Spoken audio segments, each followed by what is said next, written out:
أعوذ بالله من الشيطان الرجيم. بسم الله الرحمن الرحيم.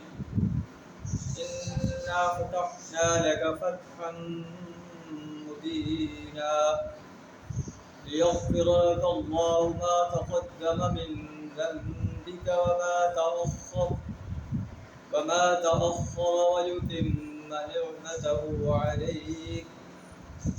ويتم نعمته عليك ويهديك صراطا مستقيما وينصرك الله نصرا عزيزا.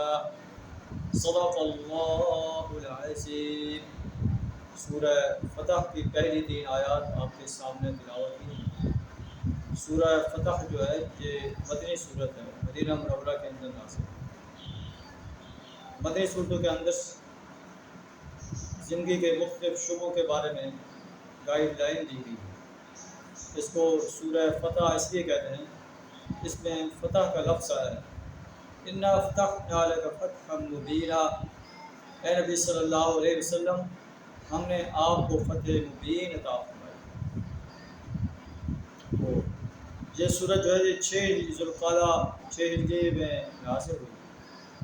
اللہ کے رسول صلی اللہ علیہ وسلم نے جنگ احزاب کے بعد اہل ایمان سے کہا تھا کہ لن تغزوکم قریش بعد عامکم ھذا، قریش اس سال کے بعد تم سے جنگ نہیں کریں گے. ولکنکم تغزونہم، لیکن تم جو ہے ان کے خلاف جنگ کرو.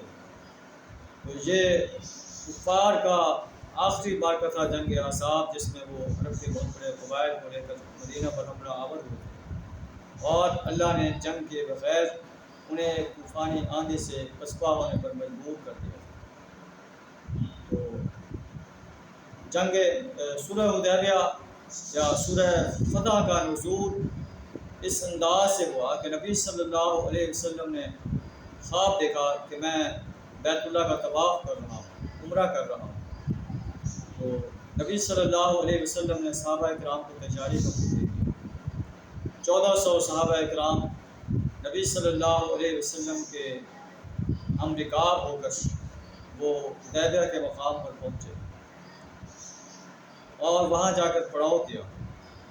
قریش مکہ کی طرف سے معلوم ہوا کہ وہ آپ کو عمرہ کرنے کی اجازت نہیں دے سکتے. مختلف وفود آتے رہے اور آخر میں نبی صلی اللہ علیہ وسلم نے حضرت عثمان رضی اللہ تعالیٰ عنہ کو بھیجا کہ آپ انہیں جا کر بتائیں کہ ہم عمرہ کرنے کے لیے آئے ہیں، جنگ کرنے کے لیے نہیں آئے. تو انہوں نے آپ کو روک دیا اور یہ خبر مشہور ہو گئی کہ عثمان رضی اللہ تعالیٰ عنہ کو شہید کر دیے گئے. نبی صلی اللہ علیہ وسلم نے وہاں پر موجود تمام صحابہ کو جمع کیا اور ان سے اس بات پر بیعت کی کہ ہم عثمان رضی اللہ تعالیٰ عنہ کا بدلہ لے کر لیں. تمام صحابہ کرام نے آپ کے ہاتھ پر بیعت کی اور آپ نے اپنا ایک ہاتھ جو ہے دوسرے ہاتھ پر رکھ کر ارشاد کہا کہ یہ عثمان کا ہاتھ ہے. اگر عثمان بھی موجود ہوتے تو وہ بھی اس پر بیعت کرتے. بعد میں پتہ چلا کہ یہ خبر جو ہے وہ صحیح نہیں تھی، اور اس کے بعد سہیل بن عمرو جو ہے وہ نبی صلی اللہ علیہ وسلم کی خدمت میں حاضر ہوا اور اس نے آپ سے معاہدہ کرنا چاہا. اور معاہدے کی شرائط یہ تھی کہ اس سال مسلمان واپس چلے جائیں، اگلے سال آئیں اور عمرہ کریں اور 3 دن جو ہے وہ مکہ میں رہیں.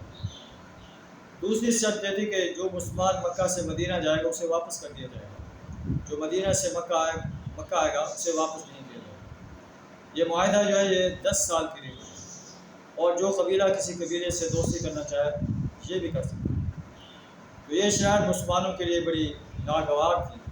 اللہ کے رسول صلی اللہ علیہ وسلم نے تمام شرائط کو قبول کر لیا، اور اس کے بعد آپ صلی اللہ علیہ وسلم نے صحابہ کو حکم دیا کہ وہ قربانیاں کریں اور اپنے نحر کریں اور اپنے بال کٹوائیں. تو 3 بار نبی صلی اللہ علیہ وسلم نے صحابہ کو حکم دیا. کوئی صحابی جو ہے وہ اس امر پر، اس آرڈر پر اٹھنے کے لیے تیار نہ ہو. نبی صلی اللہ علیہ وسلم اپنے زوجہ ام سلمہ رضی اللہ تعالیٰ عنہ کے پاس گئے.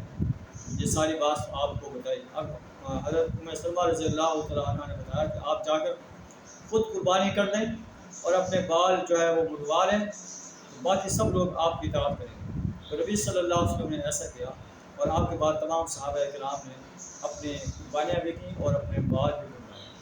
واپسی پر یہ صورت نازل ہوئی، انا فتحنا لک فتحا مبینا، ہم نے آپ کو فتح مبین عطا کی۔ یہ اس سورہ کے نزول کا پس منظر ہے۔